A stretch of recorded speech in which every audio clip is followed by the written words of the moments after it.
Lanjut cerita, keesokan harinya Rem akan melaporkan pada Sylvie dan Celestine soal yang dikatakan Pangeran Kira kemarin, sedangkan Alicia akan melaporkan pada gubernur. Sebelum mereka pergi, Sarah memberitahukan bahwa dia akan menolak ajakan kakaknya untuk kembali ke kerajaan dan menyelesaikan misi ini agar tidak terjadi perang.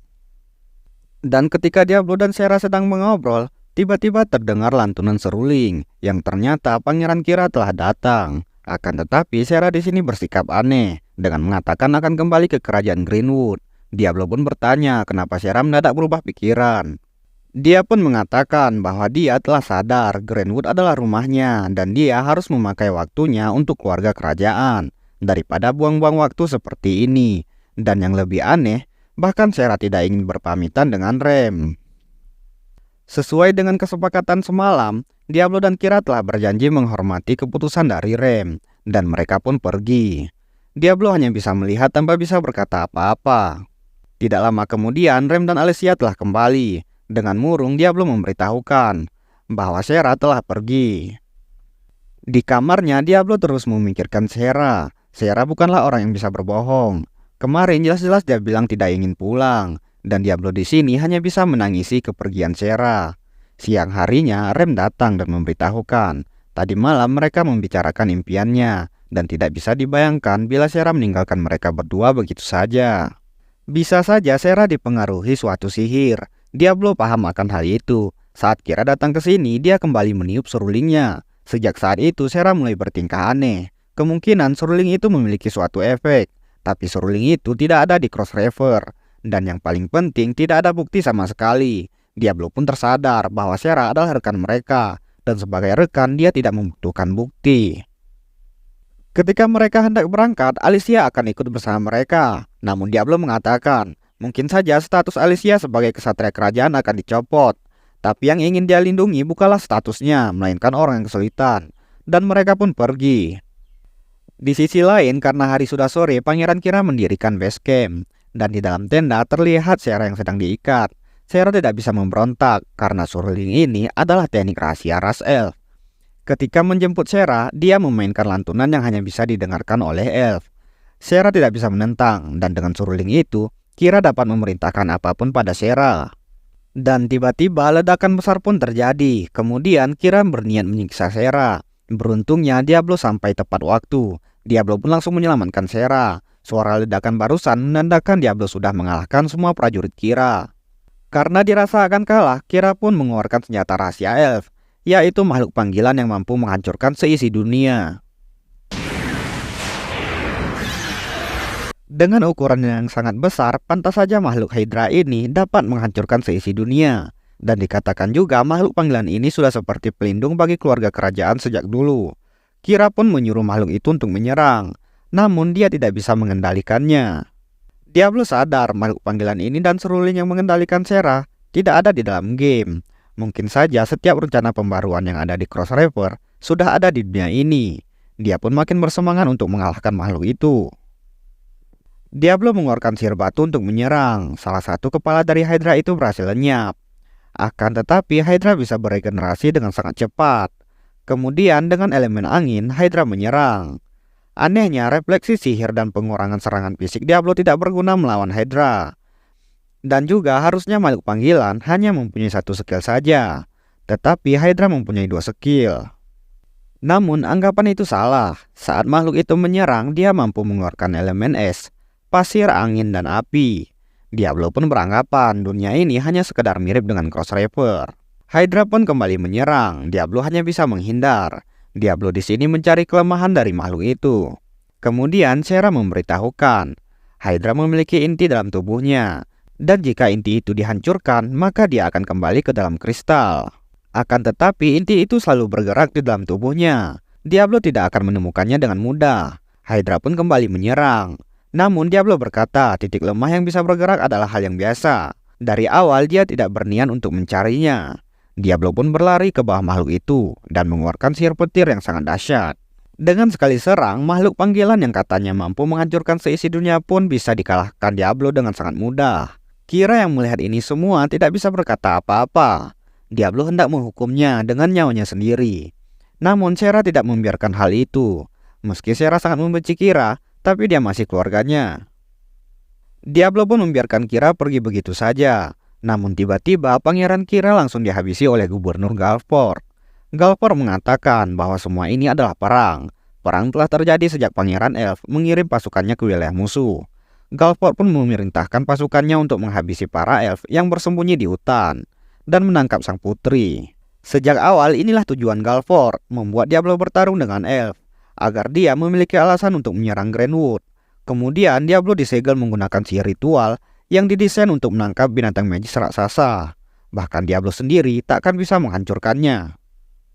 Alicia bertanya apa maksud ini semua. Galford menjawab, dia hanya melakukan tugasnya sebagai gubernur, menghabisi para penyusup dan melindungi warga. Alicia berniat menghentikannya. Namun dengan sangat cepat, Galford mampu memotong pedang Alicia. Dia belum menyadari gerakan Galford yang sangat cepat berbeda dengan prajurit atau petualang yang ada di kota. Dia berasumsi Galford pasti melebihi level 100. Galford mengatakan Alicia dapat mengatakan apapun ke kerajaan.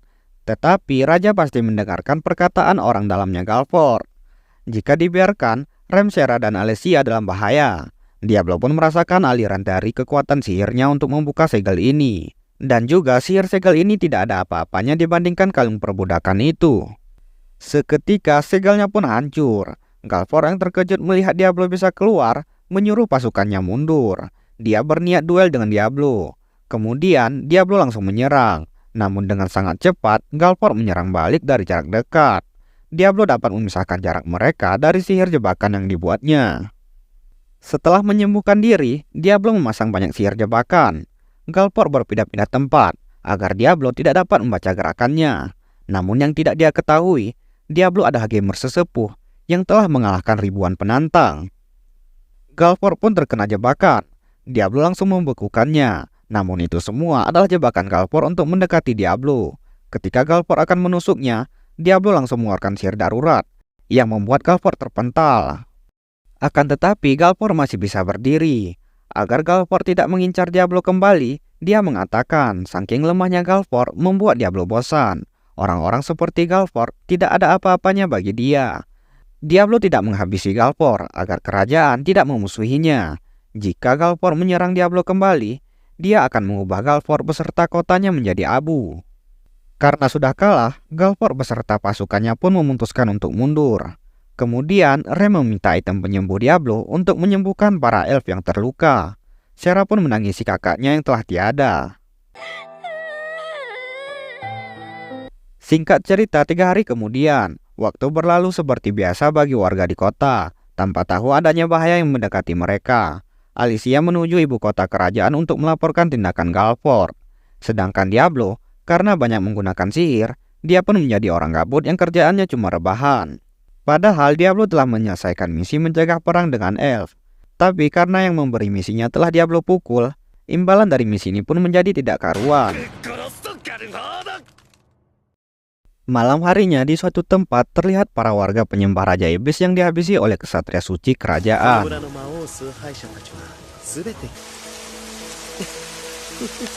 Keesokan harinya, tepatnya di kastil ibu kota kerajaan, setelah melaporkan tentang insiden kemarin kepada raja, Alicia dihampiri kesatria suci yang bernama Saddler. Diketahui Saddler sangat membenci Raja Iblis. Itulah mengapa dia menghabisi warga yang menyembah Raja Iblis. Saddler mengatakan, pendeta mendapatkan wahyu tentang Raja Iblis yang segera bangkit di kota barat, yaitu kota tempat Diablo tinggal. Dia pun berniat pergi ke sana untuk menyelidiki. Di sisi lain, Sera diajari Rem untuk memanggil makhluk panggilan.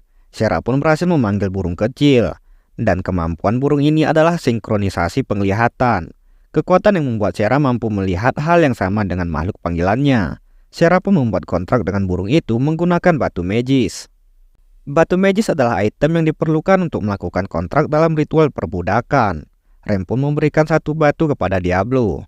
Setelah memakan dan mencium burung itu, kontrak pun berhasil terjalin. Sekarang burung itu memiliki kalung budak. Selanjutnya Rem dan Sera memutuskan untuk mandi. Dan ketika itu, Edelgard menghampiri mereka. Dia kesini karena diberitahu oleh seseorang bahwa di dalam tubuh Rem terdapat jiwa Raja Iblis Crepsloom. Kemudian mereka pun berbincang. Edelgard memberitahukan, jiwa Raja Iblis itu rumit. Jika wadahnya dihancurkan, malah akan merepotkan. Edelgard di sini mengetahui cara mengeluarkan jiwa Raja Iblis tanpa membunuh Rem, yaitu dengan cara melakukan ritual pembangkitan. Rem juga akan dianggap sebagai ibu dari Raja Iblis. Akan tetapi Diablo tidak percaya dengan perkataan Edelgard. Maka dari itu, Edelgard akan mengajari cara melakukan ritualnya. Dikarenakan tujuan Diablo mengeluarkan jiwa Raja Iblis dari tubuh Rem, dia pun setuju. Yang jadi masalah adalah setelahnya. Bisakah Diablo mengalahkan Crepsloom? Karena sudah setuju, Diablo akan membantu membangkitkan Raja Iblis Crepsloom. Lalu Diablo akan berhadapan dengan Raja Iblis itu. Edelgard akan menunggu 3 hari dari sekarang. Di saat malam purnama di Menara Bintang Jatuh, ritual akan dilakukan di sana. Singkat cerita, 3 hari kemudian, malam ini mereka akan melakukan pembangkitan Raja Iblis. Alicia yang telah kembali dari ibu kota pun menghampiri mereka. Alicia mengatakan kepada mereka agar cepat kembali ke penginapan. Karena saat ini Saddler telah berada di kota, Alicia yakin level dari Saddler adalah 100. Jika level 100, berarti dia setara dengan Galfor atau lebih hebat lagi. Bila Saddler mengetahui Diablo yang mengaku sebagai Raja Iblis dari dunia lain, dia akan menyiksa Diablo beserta Rem dan Shera. Maka dari itu, Alicia ingin mereka semua tetap berada di penginapan hingga Saddler meninggalkan kota. Namun tiba-tiba mereka bertemu dengan Saddler. Dia pun bertanya siapakah orang-orang yang bersama dengan Alicia, dan tanpa basa-basi Diablo langsung mengaku terang-terangan bahwa dirinya adalah Raja Iblis dari dunia lain. Saddler pun langsung mencurigai Alicia yang dekat dengan seseorang yang mengaku sebagai Raja Iblis dan hendak menyiksanya. Rem pun mengatakan bahwa Alicia adalah teman mereka.